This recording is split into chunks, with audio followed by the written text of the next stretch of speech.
Well, John, it's a delight to be able to sit here in these beautiful surroundings of Green Templeton College to talk about your latest book, Cosmic Chemistry, Do God and Science Mix? Now, this is actually a book that had its first life in the book God's Undertaker, which I think was probably published nearly 15 years or so ago. Why did you write that book first time round, and what's made you want to revisit it this time round? Well, for many years I've been interested in the whole question of the relationship between science and the God question. After all, I was a mathematician, and even in school days, I was curious. Where does mathematics fit into science? And where does science fit into the whole picture of our understanding of the universe? Does it tell us everything, or do we need more?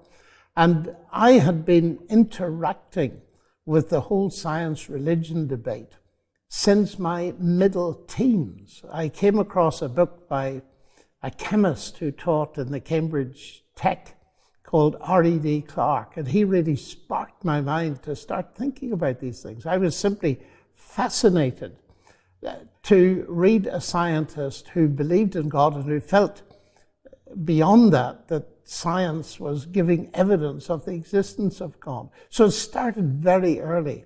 And then, because I was in the university world, I began increasingly to be asked to give talks relating my faith in God to my work in mathematics and so on. And people began to say, you ought to put this in a book. So the pressure grew, and of course the topic grew. So in the end, I gave in, and I decided to write this book called God's Undertaker, A Science Buried God, which was my first attempt, actually, at a book in this genre. And I really enjoyed reading it the first time round. Obviously, 15 plus years later on, a lot of water under the bridge. But essentially, do you feel that those issues you were speaking into are still live today, especially the new atheists, Richard Dawkins, Daniel Dennett, and others, who were saying God and science don't mix very explicitly? Yeah, that's right. They were saying it then, and they're still saying it, although perhaps not quite so convincingly now. And what I find is there is enormous interest. I suppose it's unreasonable to judge it just by audience size, but since the lockdown, for example, doing Zoom conferences all over the world, the attendance at them and the questioning is all there. And perhaps it's even more intense than it was before, because people have, with the passage of time, less background in these things. What were some of the key challenges that you were meeting when you wrote the book first time round and that you addressed today? Specifically, of course, The God Delusion by Richard Dawkins had a huge reception, a best-selling book all over the world, and very much putting the case that God has been defeated, essentially, by scientific progress. What were you meeting, I suppose, in Oxford, obviously, as a contemporary of Richard Dawkins teaching here? Were you finding that kind of view was being expressed in the student body by other academics? Were you meeting it generally when you went around? Oh, I often heard people say, I'm a Dawkins man, even if they hadn't read his stuff. And what I found myself doing was taking it seriously. I felt it's very important not to just have a knee-jerk reaction. I don't believe that stuff. But to read what they had to say, take it seriously, analyze it, and see if there was an adequate response to it. And what I discovered, in a way to my amazement, is that some of the intellectual foundations, indeed many of them, of Dawkins-type arguments were very shaky. I mean, you mentioned the book, The God Delusion, and delusion is a psychiatric term. And to my amazement, I discovered that Dawkins, using this concept, had never consulted any leading psychiatrists who disagreed with him profoundly on the idea of God being a delusion.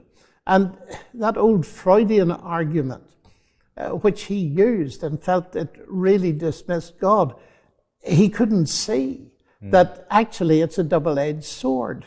There's a wonderful psychiatrist in Germany, Alfred Lutz, who wrote a book called A Brief History of the Great One, eine kleine Geschichte des Größten. And he said, you know, if there is no God, then Freud's argument is brilliant. God is a delusion if there is no God. But of course, if there is a God, then atheism is a delusion. Yeah. And the point is, the bottom line, which I felt was really important, and I've written about it, is that Freud can't help you when it comes to the question, is there a God or not? And Dawkins had totally bypassed that.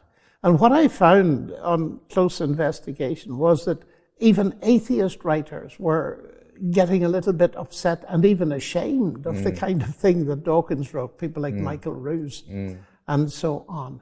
So I felt it was necessary to clear up what were misunderstandings even of the nature of science, which I was surprised to find in a writer who is a scientist, but also misunderstandings about the nature of God. Yes. They were denying the existence of God in whom nobody believed.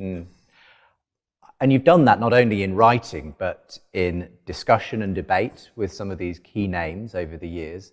I remember very well sitting in the Natural History Museum in Oxford when you were on stage with a giant T-Rex towering over yourself and Richard Dawkins, debating some of these issues.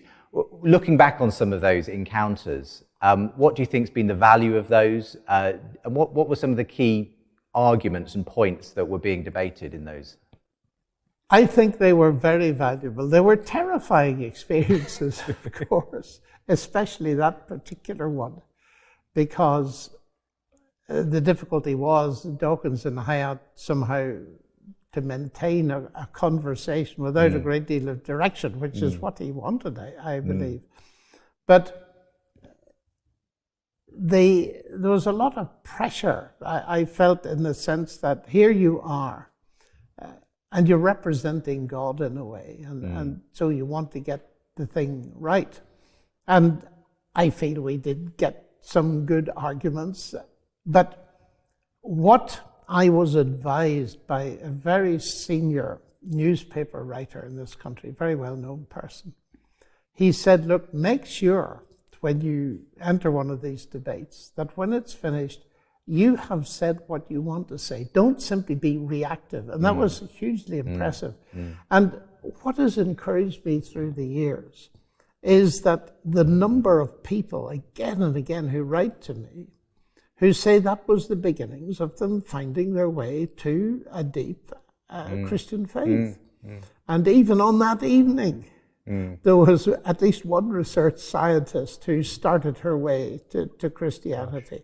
So it's the net result. People often say, well, you didn't convert Dawkins. No, although I don't think conversion of people like that is impossible. There was a man called Saul of Tarsus after all. But the point is to do what, to be fair to him, both Dawkins and I wanted to do. Let's get this into the public space. Yeah. And let's trust people to make up their own minds. Let's at least give them the evidence. And I feel with all the mistakes I made, and I have got 20/20 hindsight on it, all the things I could have done better. And the thing I remember so well about that, the Natural History Museum, as I sat under the T-Rex, I suddenly remembered that Oxford Natural History Museum had been built with profits from OUP's sale of Bibles. But I couldn't pinpoint it. And I thought, if I say this, and it was going on in my mind all the time, I may have it wrong. And I knew Dawkins had worked there. So I said it as a question. Wasn't this building dedicated to the glory of God? And so on. He said, absolutely not. And he was wrong, of course. I couldn't find any information in the foyer, no information. So I went into the debate with that one thing that I would so dearly love to have presented there. Yes, well, benefit of hindsight, isn't it?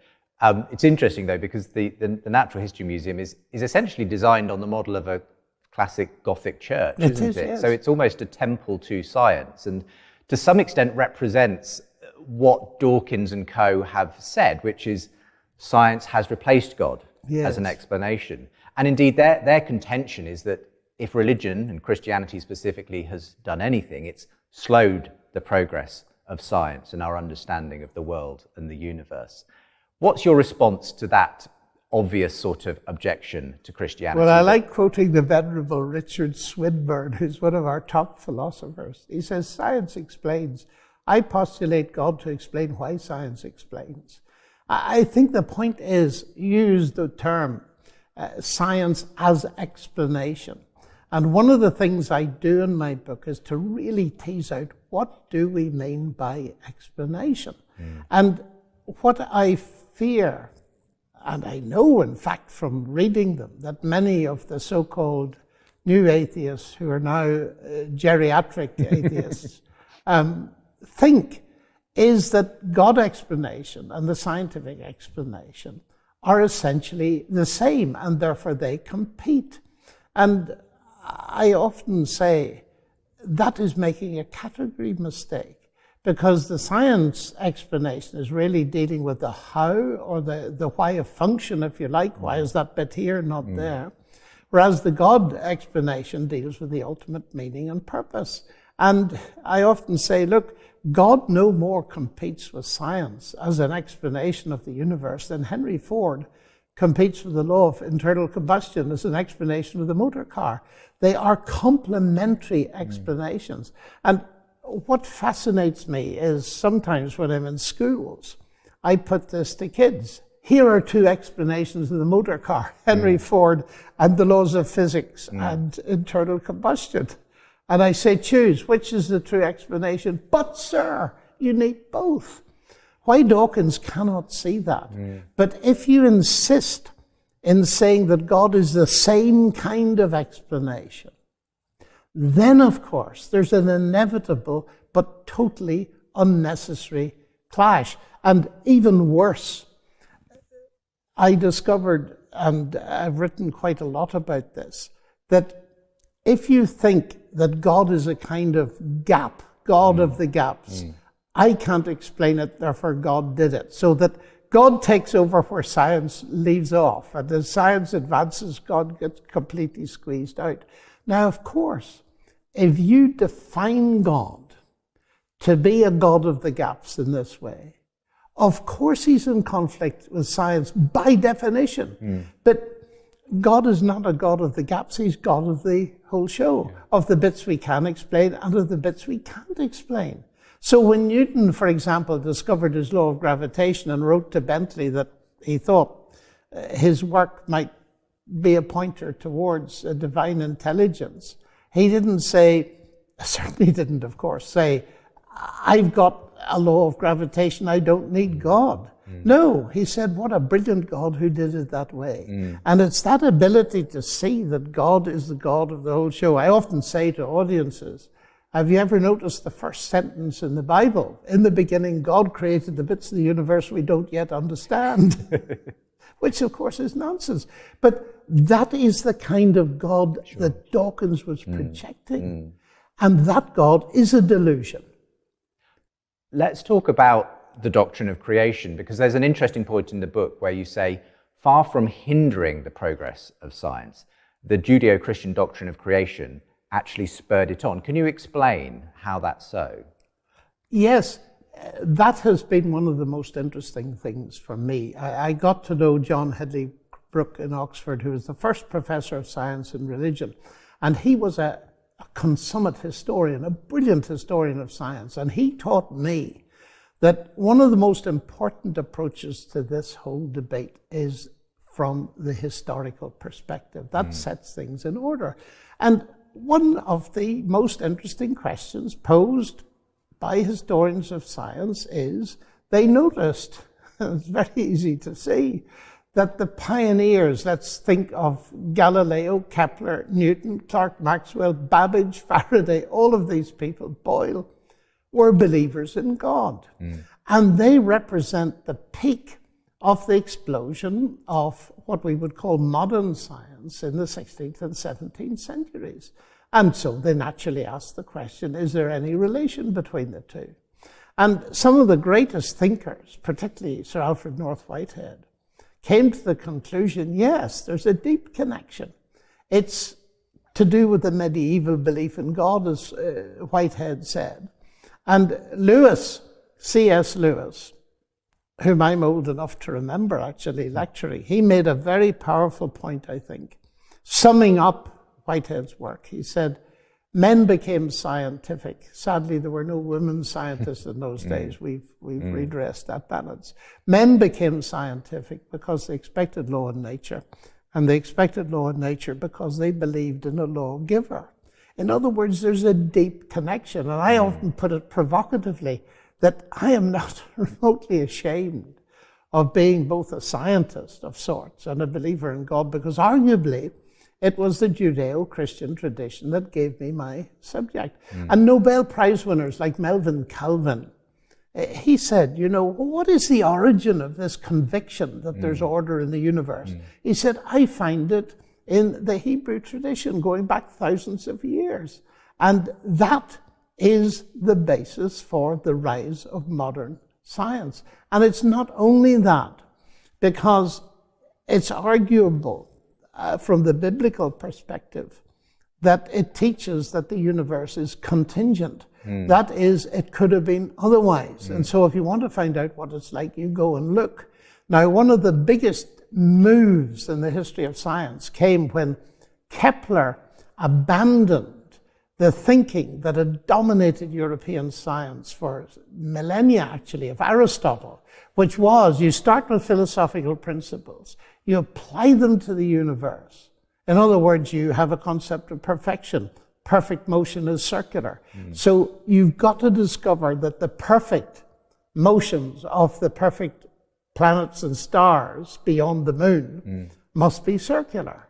You try circles, they don't work. Then you put circles upon circles upon circles, epicycles and so on. And Kepler, in an utterly revolutionary step, said, why don't we just go and look and see what it's like? And he very soon came to the conclusion that the planets move in ellipses, equally perfect with sun as focus. And it's that idea which is thoroughly biblical, together with the doctrine of creation. And where the doctrine of creation comes in, of course, is the obvious one. There was a beginning. And science has confirmed that since those early days. And it raises the question of a cause.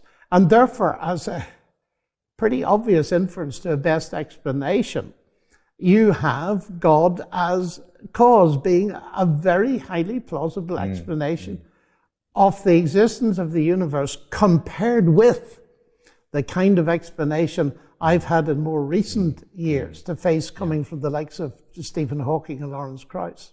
And yet many people are ignorant of the Judeo-Christian origins of modern science, the ways that many of those great scientists were believers and saw their faith as consistent with and actually, compelled by. But yet, the conflict narrative still persists, especially from those new atheist writers. And you're more likely to hear about some conflict between Galileo and the church and the way the church stood in the way of, scientific progress. What do you do with those kinds of stories? Well, I analyze them. It's very interesting. Years ago, I was invited to give the very first lecture on this kind of topic in the University of Novosibirsk in Siberia. And I had an audience. The front row looked to me to consist of KGB colonels, really. And the talk was, a mathematician explains why he believes in God. And I related this fact about Galileo and Kepler and so on. And I noticed a frostiness settling over the audience, and they got angry. And I don't like angry audiences, so I stopped. And addressing the rather prominent-looking figure in the middle, I said, excuse me, but you look angry. Why are you angry? And he stood up and he said, of course I'm angry. Why weren't we told before that these men believed in God? And I started to laugh, actually. I said, can't you guess? It didn't fit in with the atheism that has been behind your culture. And they didn't know that these early pioneers believed in God. But the very interesting thing is the one you now bring up, is that one of those pioneers, particularly Galileo, has often been used to push what we now call the conflict narrative, that science and God are incompatible. And I'm indebted to people like John Brooke and others who've analysed this in detail. Now, John's a very careful historian, but he comes out with a conclusion that would concur with many others, that the Galileo story cannot be used to drive a conflict metaphor. First of all, Galileo was no atheist challenging the ignoramuses in the Roman Catholic Church. Galileo was a believer in God when he started, and he was a believer in God when he finished. And the things that irritated people about Galileo, and there were many, we'll come to those in a moment, but I think the key issue with Galileo was there he was in the name of science, and he was questioning what was established wisdom. Not for the church, yes. Why? Because they had got on the bandwagon of Aristotle, the view that the earth was the center and it didn't move. And the fact is that the first people that challenged Galileo, as I understand from having read most of the literature on it, was not the church at all, but the philosophers. They were against it. So it was a conflict about worldview, and the church had jumped on the bandwagon because they felt the Bible would support that worldview, that the earth didn't move, the sun moved, but the earth didn't move. And they later reversed that, of course. So that to regard that as God versus science is false. The second thing is that Galileo insisted on writing in Italian rather than in Latin. And that irritated people, but not so much as when he wrote his famous book, he put the views of the then Pope, who had been his friend, into the words of a character called Simplicio, the fool. And of course, for PR, that was an absolute disaster.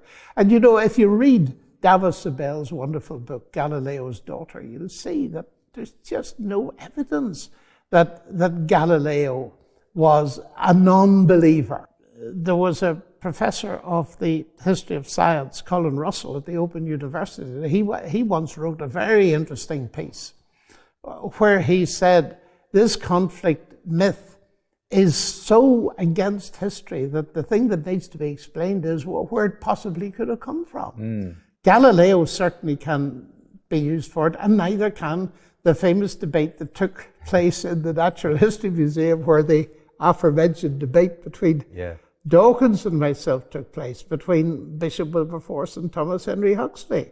But why did that sort of anti-religious, pro-science conflict narrative emerge then around, I suppose, especially around the time of Huxley and co? There was a sense in which, was it a feeling that Darwinism now needed to trump any idea of design in biology? What was going on? I think this is a very complex thing. It's a very interesting thing, because you have, going back further, you have Newton and his wonderful laws that led people to think that the universe is like a great machine and that is determined to run on these fixed laws. And that tended to push God right to the background, to a kind of deism. God started it, the machine is like clockwork, it's ticking away. And of course, inevitably, especially with the rise of the French intellectuals and the Enlightenment in France, where they discovered that the best way of disagreeing with people was cut their heads off and you stop the disagreement, was an incipient atheism that was fueled massively by a corrupt church. So a lot of sociological factors were playing there. But then there was the rise of an elite of scientists, of whom Huxley was one. He was dead against these amateur clergymen who sat in lovely benefices out in the country in Oxfordshire here and studied butterflies and worms and this kind of stuff. Some of them were very learned people, you see, and Wilberforce was one of those. But Huxley wanted a professional scientific elite. He wanted to turn the churches into temples to the goddess of wisdom, Sophia, and all this kind of thing. And so he pushed that end. And the debate with Wilberforce was skewed in terms of reportage really by Huxley and his friends. Now, I have read the whole of what Wilberforce wrote, and the amazing thing is that Wilberforce himself states that he is not going to argue against Darwin on the basis of the Christian worldview. That's what he explicitly refuses to do. He said, I'm going to do it on the basis of science. And Darwin's comment was, he has uncommonly cleverly pointed out some of the weaknesses in my theory. So reports, there are very few that exist, and they say that they roughly had equals in what they did. But again, Colin Russell, in his article, says you cannot use this to drive a conflict narrative. Far more complex than that. And very much Huxley was driving, let's get rid of these amateur vicars who were scientists. But many of the modern inheritors of that scientistic view that Huxley embodied, people like Richard Dawkins, Peter Atkins today, they would say it's the progress of science, what we know about the universe, that makes us believe that actually it's pointing towards atheism, towards naturalism, rather than towards God. So why do they see this conflict narrative as being alive and well today when it comes to science and God? I think one of the reasons is they don't study history enough, because if they did, they would know that between 1900 and 2000, over 65% of all Nobel Prize winners did believe in God. It's a bit of an exaggeration. And I think it's important. Of course, we don't settle these things by statistics, but it's important to analyze what is going on, because the underlying message of a lot of this is what we call scientism. Science is the only way to truth, and you better get used to it. And Dawkins and the late Stephen Hawking are both very strongly on that side. Now, that is plainly incorrect. I love logic as a mathematician, and the statement, science is the only way to truth, is not a statement of science, it's a statement of philosophical belief. And therefore, if science is the only way to truth, if it's true, it's false. So it's logically incoherent. And oddly, one of Dawkins' great scientific heroes, and one of mine, is Peter Medawar, who was here in Oxford, won the Nobel Prize. And one of the points he made is something that needs to be brought into the center of the discussion. That is, science is wonderful, but it has its limits. And Medawar says we're doing science no service at all if we claim that it can answer every question. It cannot even answer what he calls Karl Popper's questions, the questions of a child. Where do I come from? Where am I going? And what is the meaning of life? And he says we've got to turn to literature and so on, and philosophy for answers to these questions. The realization that science, though powerful, and I'm talking, of course, about the natural sciences, is limited, is hugely important, because that would shift one away from the kind of statement of Hawking and Dawkins that science is going to explain everything there is to know about the universe. Einstein put his finger on part of it beautifully when he said, you can talk about the ethical foundations of science, but you cannot talk about the scientific foundations of ethics. And indeed, I think it was Schrödinger, the Nobel Prize winning quantum scientist, who said, it's amazing how little science tells us about the things that really matter. And certainly it doesn't give us any answer to what most people, thinking people, are looking for. And that is the question of meaning in their lives. But I detect also an element, not simply of atheism, but actually anti-theism among many of these scientists. Think of Nobel Prize winner Stephen Weinberg. We got to wake up from the nightmare of religion, and anything scientists can do to eliminate religion ought to be done, which is seriously totalitarian. Now, we've got to face that. Certainly there have been religions that have damaged humanity, and they must speak for themselves. But the only one I can speak for is the Christian one, where Christ himself told his disciples not to get involved in physical fighting and all this kind of stuff, and defended the attitude that is open to reason and thinking and thought. So part of my book is devoted to dealing with this kind of scientism. Now, there's another conviction that underlines this, and it's what we might call ontological reductionism. That is explanation. What is explanation? Explanation means explaining something complex in terms of simpler bits. So it is bottom up, so to speak. In other words, you're reducing the complex to the simple. So bottom up, but not top down. And that conviction underlines this, and Dawkins puts it very neatly and helps us understand what's going on. He said, look, if you're going to introduce God as an explanation of anything, that is absurd. Why? Because God, by definition, is more complex than the thing you're explaining, and therefore God is no explanation at all. Now, that sounds terrific until you analyze it in Dawkins' own case. I pick up a book, The God Delusion, 400 pages? And I ask for an explanation of its origin. And I'm told it originates in the vastly more complex mind of Richard Dawkins. And I say that cannot be true, because your explanation is more complex than the thing that you're explaining. Surely your idea of Richard Dawkins is a Dawkins of the gaps. You simply can't explain it. So you're postulating a Dawkins of the gaps.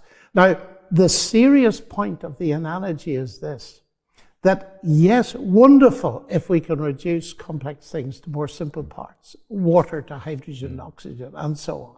That kind of reductionism is very useful. We do it all the time, but there's one place where it fails, and that is where language is involved, meaningful language. And that's why Dawkins' book raises that question. Now, it's very interesting to see where atheist attitudes go with one of the basic things that are involved in science. I often ask colleagues when I meet them, what do you do science with? And they say, with my, and they almost say mind, but if they're very up to date, they say brain, because they believe the brain is the mind, as you know. I say, okay, let's have the brain. Give me a brief history of the brain. Well, they say, it's very simple. The brain is the end product of a mindless, unguided process. And I usually sit back, pause for a minute, and smile and say, and you trust it? Now tell me honestly, and here's a fascinating experiment. You tell me honestly whether, if you knew that the computer that you use every day was the end product of a mindless, unguided process, would you use it? I've always had the answer, no. So I say, I see you have a problem. You're telling me that you trust your brain or your mind to do science, but yet your elucidation of the instrument, if you like, with which you do science undermines any vestige of confidence in the rationality you need to do the science. Now, what's so interesting about that, Justin, is that is an argument that's been around for a long time. C.S. Lewis uses it, Alvin Plantinga, but now, in more recent days, Thomas Nagel, who's a brilliant atheist philosopher, says there's something basically wrong with this materialistic, naturalistic view of origins, because they undermine the rationality we need to do science. Now, he wants to come up with a materialistic solution. He hasn't found it. And that doesn't surprise me. So what I'm saying here is, when you unpack this seemingly impregnable edifice of saying science leads to atheism, the very thinking that is involved in doing science, if you presuppose atheism, undermines all rationality. And it was Lewis who said, any theory that undermines thinking cannot by definition be true, because you have to think to get to it. So I see huge flaws here, but the trouble is, the difficulty is in articulating these things to the public and point out the emperor actually has no clothes. And that's a difficulty that faces me. I mean, when it comes to this question of what is it appropriate for science to explain, and what actually is beyond the explanation of science, what do we need other tools to investigate the world with? You make a very good analogy in the book with the idea of someone baking a cake. Aunt Matilda. Yeah, Aunt Matilda's cake. Tell us about Aunt Matilda's cake. Yes, well, that illustrates the limits of science. Here we have Aunt Matilda. She's baked a cake, and we have all the Nobel Prize winners assembled, and we ask them to tell us about the cake. So we get very detailed explanations of its biochemistry, of the basic physics behind it, of metabolic pathways, and all this kind of thing. And when they've all finished, I say, well, ladies and gentlemen, thank you very much. Now tell us why she made it. And she starts to grin, because of course she knows why. And the point is that their scientific analysis cannot answer the question, but she can. She can reveal it to us. Now, this is an innocent little analogy, but actually it serves a very much bigger purpose. That when she reveals it and says, I made it for my cousin Jimmy's birthday, we don't shut off our rational assessment of that. If she doesn't have a cousin Jimmy, then we'll not believe her. The point is, science can deal with many things about that cake and deal with them rationally. But, and here's the problem with scientism, science is not coextensive with rationality. And when she reveals it to us, we use our rationality to assess that revelation. Now, on the much bigger scale, going back to the father of science, Francis Bacon, and his idea that God has two books, the book of nature and the Bible, the book of God's Word. We use our rationality to cope with both. And I like to say to people, look, we have two sources of information. We've got the natural world and we've got the biblical worldview. But we use our rationality in both. We use evidence-based thinking on both. And that's what I'm pleading for. But then I run up against this, that one of the drivers of these atheist convictions is the idea, let me quote Hitchens, atheists have no faith. You see, they think that faith is a religious word, and it means believing where there's no evidence. They're wrong on both counts, and seriously wrong. And what they do not realize, and I find it almost impossible to get across, even to some of my colleagues here in Oxford, and that is that faith is an ordinary word, which we all use. It comes from Latin fides. We get fidelity, trust. All those words are related. And whenever we're asked to have faith in something, or a bank manager, we ask him to have faith in us and give us a loan, evidence is the first thing we think about. What is the evidence that you can pay me back? Evidence-based faith, we all know about it. And yet, if you say, no, faith is believing where there's no evidence, and that's the religious bit, what you do is make a gigantic mistake. First of all, you're saying there's no evidence for the truth of Christianity, which I would strongly disagree with. But secondly, you're saying, and this is perhaps just as dangerous, that faith is not involved in science. When, of course, it is. I've just given you an example of it. Scientists trust their minds. They are believers, but they trust more than that. They trust that this universe is accessible to the human mind, that is rationally intelligible. And that's one of the extraordinary things, is that even among non-Christians and great physicists like Sir Roger Penrose, recently won a Nobel Prize himself, he has pushed against the naturalist assumptions, actually, of Dawkins and others in his field, because he recognizes that it's extraordinary that the maths that he does and the physics he enjoys maps on to this physical universe. And he hasn't, as far as I can see, yet worked out exactly why that is, why there is this incredible congruence, the fact that we can use science and maths to map out the physical world. Now, most people just take that for granted. It's almost, nobody almost thinks about that. But increasingly, I think this has been coming up in the scientific community. Why is there this ability to do science in the first place? And for you, in the book, John, you say, actually, this is an important clue towards God. and away from this naturalist perspective that many of these scientists adopt. Hugely important, I think. And it's been noticed for a long, long time. Because if you go back to Galileo and Newton and so on, what was their motive for doing science? They believed it could be done. They believed there was order there. Why? Because they believed, as Lewis says in that quote I made earlier, they believed in a lawgiver, a legislator. And it was that underlying conviction that there's order that Melvin Calvin, whom I mentioned earlier, believed came from the Judeo-Christian tradition. In other words, all scientists are people of faith. Faith in what? Not necessarily in God, though many of them are. But all of us have to believe before we start our science that science can be done, or the universe is rationally intelligible, or more precisely, the universe is mathematically intelligible. Now, in 1961, Eugene Wigner, who won the Nobel Prize for Physics, wrote a wonderful paper called The Unreasonable Effectiveness of Mathematics. And I was very, very interested in this. On what assumption is mathematics unreasonable?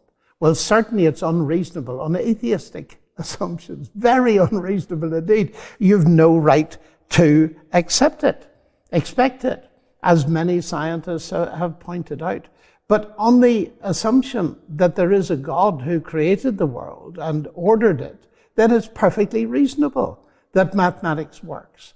And I often say, look, isn't it amazing that here's a mathematician, she's thinking in here, and she comes up with an equation and applies to the motion of an exoplanet out there, say.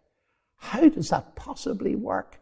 Well, it works because the universe out there and the mind in here, so to speak, are both the products of an intelligent creator. That makes sense. But as we've already seen, once you remove the intelligent creator, you're left to a faith that has no base in evidence. Now, here's the irony, you see. The irony is not that there's a conflict between God and science. There isn't. But there is a conflict between science and atheism.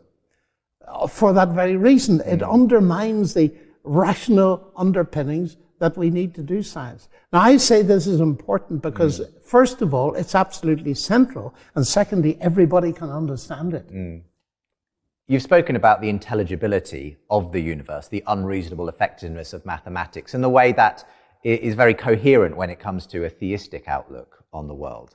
What about the actual results of science? Because obviously what a lot of people are interested in are some of the things like Big Bang cosmology, this idea that there was a beginning, physical beginning to the universe, the fine-tuning of the universe where the parameters and numbers of the physics themselves and the laws seem so exquisitely finely tuned to allow life to develop in the cosmos. To what extent do you think Christians can use those kinds of physical discoveries to build a case for a mind behind the universe? To a very great extent, because our atheist friends see there is a problem.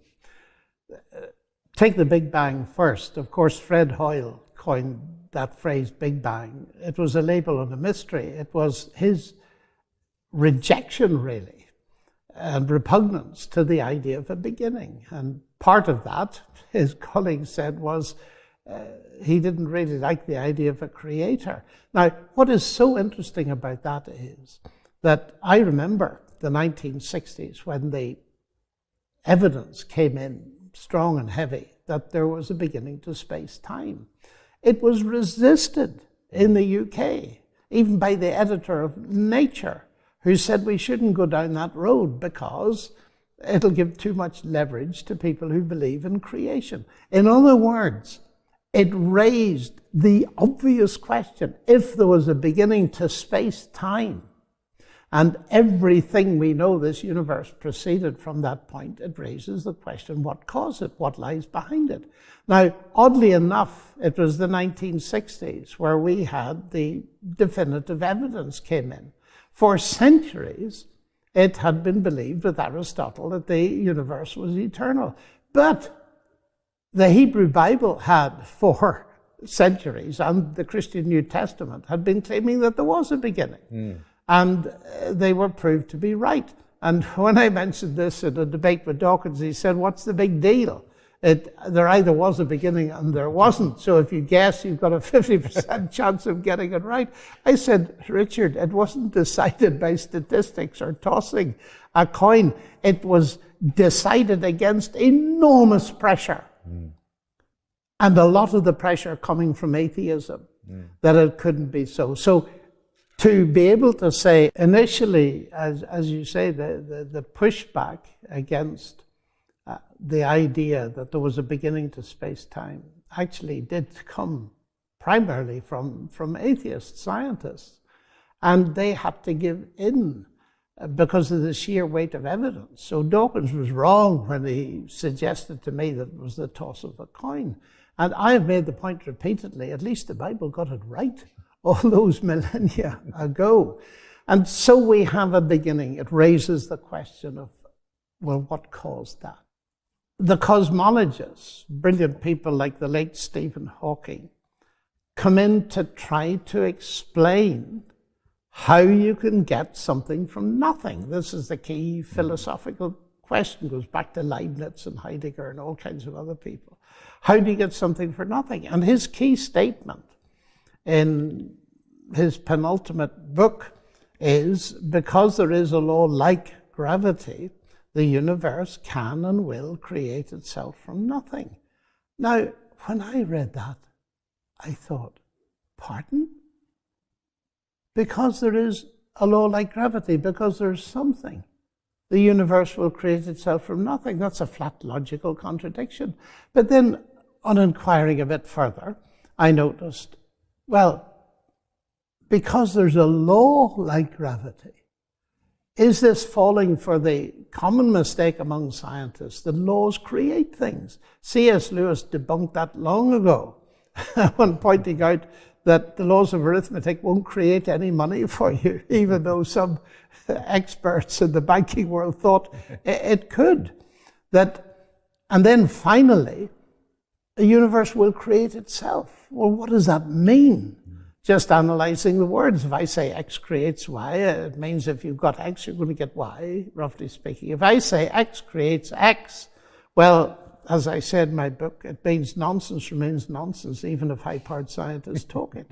Now, that profoundly disturbed me. If this is the way you get rid of God, then it is intellectually unworthy.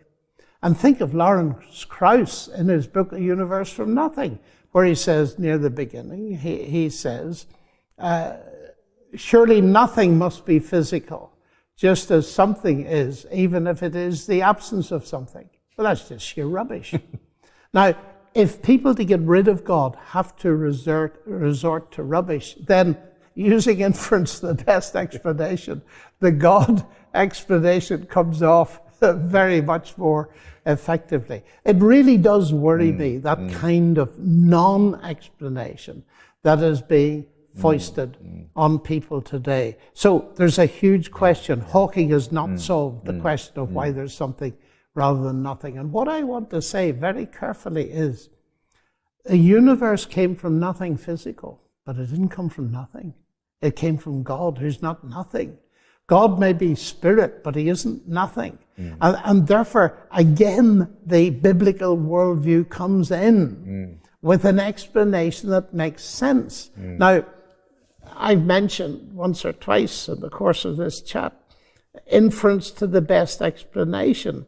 You see, science has got several ways of explaining things, and one of them is inductive explanation. That is where you do a lot of experiments, you can repeat them, and you come to a conclusion, and you expect to happen tomorrow what happened yesterday, and so on. But there's lots of fascinating things in the universe that are not repeated, like the origin of the universe, or the origin of life. And there you have to use inference to the best explanation. In other words, the methods of the historian or forensic scientist.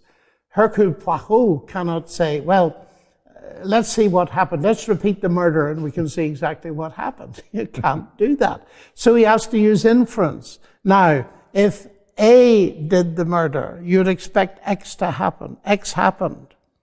But then Y has happened, and that excludes A. But if B did the murder, both X and Y would happen.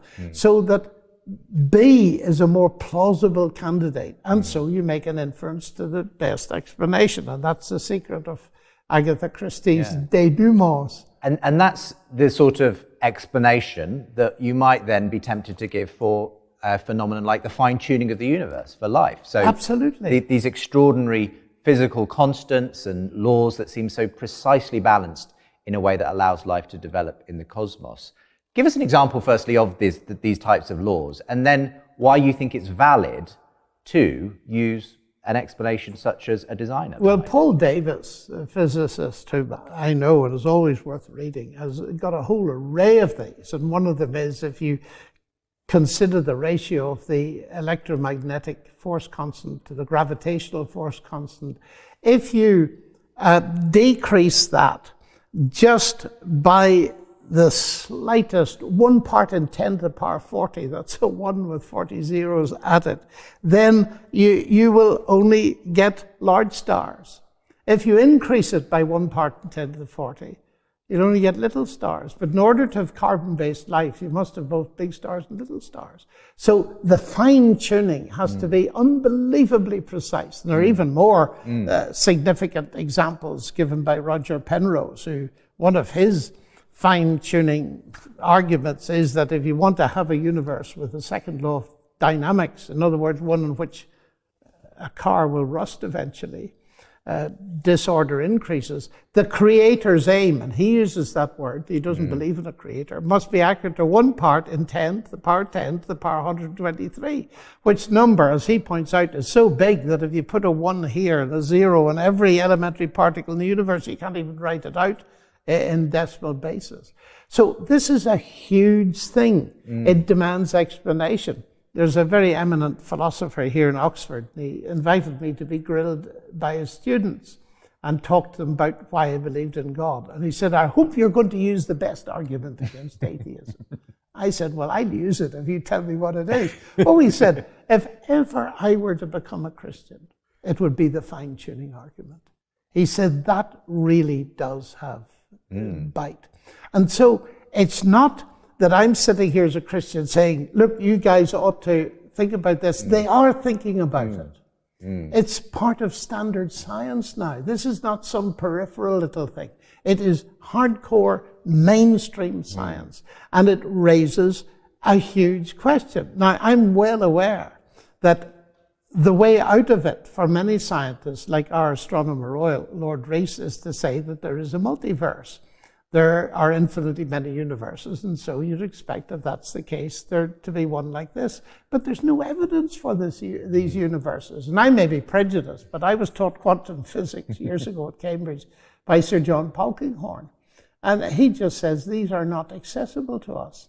And he feels, even on the basis of the principle of economy and explanation, that one universe that has been designed and created by an intelligent creator is infinitely to be preferred to an infinite collection of universes to which we've no access. But I would add that philosophers have been quick to point out that it's not either fine-tuning shows there's a God or there's a multiverse. God can create as many multiverses as he likes, so the multiverse hypothesis does not get rid of God.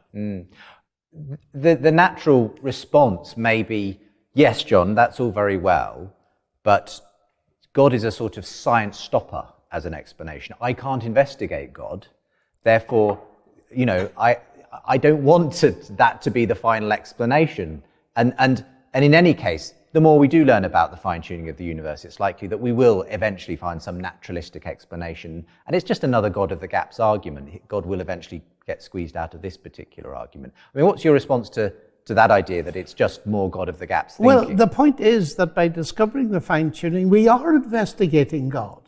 We're investigating the biblical statement, the heavens declare the glory of God. And I made the point earlier, God is the God of the whole show. Henry Ford isn't going to be found in researching the inner workings of a car engine, but you cannot explain its existence without him. What we're dealing with is a complementary approach. We're asking a bigger question. the science gives us the how and part of the why of function. It doesn't give us the ultimate purpose or the ultimate origin. And what these things are doing, like fine-tuning, they're pointing towards something. They're pointing beyond themselves. And what I want to ask is it a reasonable inference to a best explanation to postulate a God who's ultimately responsible for the complexity of this nature, or to postulate mindless, impersonal forces? And when I see that the atheistic explanation runs into the sand at the very first hurdle, that is explaining our trust in human intelligence to sort the thing out, then, of course, I feel that it's much better to go for an explanation that makes sense than one that makes no sense whatsoever. Having talked about fine-tuning at the cosmological level, you also say there's a case for fine-tuning at the biological level. This perhaps is a more controversial claim because, in a sense, it's almost been regarded as sacrosanct, the idea that Darwin showed us, categorically that there's no need anymore to think of design in biology, that evolution, the principle of mutation and selection, provide all we need to show the way that the diversity and apparent complexity and designed aspect of life wasn't in fact designed. Richard Dawkins has written many books essentially making this same point over and over. Why do you think the issue of design in biology isn't actually over? Oh, it's not over for many, many reasons. But to come to the actual business of fine-tuning, there are two Norwegians, I think it's Steinar Thorvaldsen and Ola Høsjer, brilliant statisticians who have been working in the biological field. And they've just recently written a paper pointing out that there is strong evidence of fine-tuning in the organic world. Now, they say this is very early stages and there'd be a lot to be done. And I think Alistair McGrath has been making hints in this direction. And Marcus Eberlin, a brilliant Brazilian biologist, has written a book called Foresight. And he looks at the sheer complexity and the nature of that complexity of biological mechanisms and says they exhibit a characteristic of mind that is not possessed by natural processes, and that is foresight. And this is a very interesting development. So I see this as a field that will burgeon out as we see, and we see the following, that Richard Dawkins' assessment of how life came to be and how it developed is increasingly turning out to be seen as very naive, if not completely false. Now, let me say something about that. I have here, because I don't want to misquote it, the famous statement in The Blind Watchmaker, where he says, natural selection, the blind, unconscious, automatic process which Darwin discovered and which we now know, is the explanation for the existence and apparently purposeful form of all life, has no purpose in mind, it has no mind and no mind's eye. It does not plan for the future, it has no vision, no foresight, no sight at all. If it can be said to play the role of watchmaker in nature, it is that of the blind watchmaker. Now that's marvelous writing. The rhetoric is terrific, but it's nonsense. Because if you analyze it, the first thing you notice is that it's not a sleight of hand, it's a sleight of rhetoric. You see, blind automatic process. That makes you think it hasn't been designed. But wait a minute. I have a self-winding watch. It's blind, it's automatic, so it hasn't been designed. No, it has been designed. In other words, where Dawkins is saying this mechanism has no mind, what he is dodging is the question everybody wants to ask, but is there a mind behind it? That's a totally different question. And he hasn't even dealt with that question. So that's my first point, which is why, of course, there are many people around the world today who think that Darwin essentially got it right, that evolution is a process that God used, they called it theistic evolution, to develop all the varieties of life. And clearly, to a certain extent, that is true, because we can observe the kind of thing that that Darwin observed in his day. I'll come to that later because I have questions to ask. But before we even go down that route, concealed in this famous statement of Dawkins is a huge mistake that he had later admitted. Because look at what it says. We now know that this is the explanation for the existence of life. Do we? No. Darwin's natural selection and mutation, which Darwin knew nothing about, of course, is not an explanation for the existence of life for a very simple reason.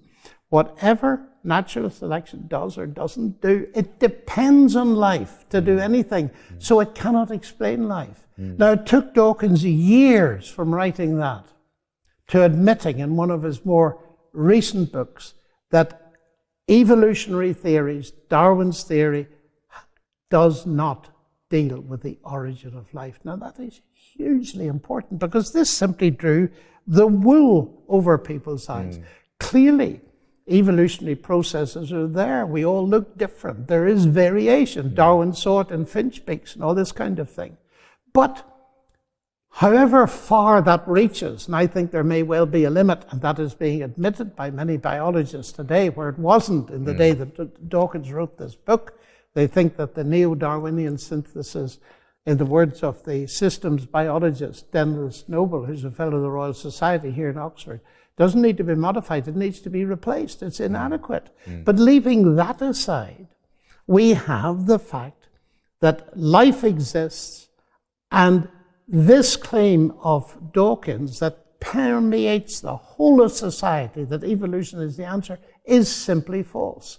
And I feel that it's very important to tell the public that. I mean, Dawkins' argument that numerous small accumulations of mutations are going to do it. Well, just listen to this. There's a Third Way website, the Third Way of Evolution, operated by people like Denis Noble and James Shapiro. Quote, "The DNA record does not support the assertion that small random mutations are the main source of new and useful variations. We now know that the many different processes of variation involve well-regulated cell action on DNA molecules." Well, where is Dawkins' gradualistic view? Gone. But the public don't know that, Justin. And one of the reasons I decided to rewrite this book totally was to bring to public attention what serious biologists are doing they haven't got rid of Darwin completely, but it looks as if they're getting very near to it. In other words, the mechanisms postulated in that statement for Dawkins, A, have nothing to do with the origin of life, and B, have relatively little to do with the variation of life. So now the subject is absolutely burgeoning. And one of the most interesting things to me as a mathematician is not so much the variation, but it's the origin. Because what we now know, that Darwin didn't know, is that fundamental to all life is the longest word we've ever discovered, the DNA, the human genome, which is a word in 4 chemical letters, and it's 3.5 billion letters long. It's a word-based biology. Now, this is what I love about what's going on in this topic. We've been talking about the effectiveness of mathematics. That is, we can describe some of what's going on in the universe out there by using the language of mathematics, mathematical words, and some of it is extremely sophisticated. But now in biology, we're finding something very similar. It's a word-based universe in terms of mathematics. Now we're discovering that genetics is word-based. So life is word-based. Now, putting a Christian hat on, that resonates utterly brilliantly with the initial statement of the Gospel of John. In the beginning was the Word, the Logos. All things came to be through him, which resonates with the first statement in Genesis. And God said, let there be light. It's a word-based universe. So what's happening? It seems to me that within biology, whatever mechanisms are involved, and whatever the level of God's involvement, so to speak, direct rather than indirect, the whole thing, the way in which it operates and what it is pointing towards that intelligent word base. And when it comes to this extraordinary code that we find in nature, the DNA molecule, that code that needed to be there before any purported process of evolution took place to allow life in all its variety, for you, I suppose as a mathematician and perhaps as much as an engineer as well in some ways, you see all around you that those kinds of codes, those kinds of structures need information. They don't simply arise by themselves. And as far as you can see, the science is dead against that idea of a kind of this piecemeal accumulation. Oh, absolutely. The point is they don't need information. They carry information. DNA is an information-bearing macromolecule. And it is giving the blueprint for proteins, which are vastly complicated machines.